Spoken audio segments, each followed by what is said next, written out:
Magandang araw mga kamams, kananay, kainay, kamusta po kayong lahat? Happy Tuesday, o diba? Kabilis naman ng araw mga mipet. First, magkape muna tayo.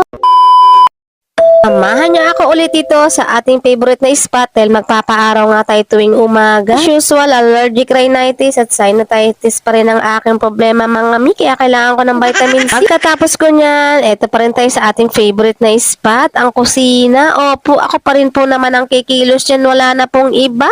Charis. Napakabilis na nga naman ng araw at bukas may pasok na naman kaming mga person. Back to reality na naman tayo. Parang pili mo ilang araw lang ang bakasyon mo at paupo-upo ka at bukas meron na nga tayong pasok at back to hatid serye at sundo serye na naman po tayo. Uwi pa lang po kasi ang aking Junakis galing Las Piñas at doon nga po nagbakasyon ng ilang araw. Dahil may kanin pa kami kagabi, eto muna yung kakainin ko at hapon na makakauwi yung magtatay. Nag-iiga do eme-eme na lang ako mi kahit kulang ang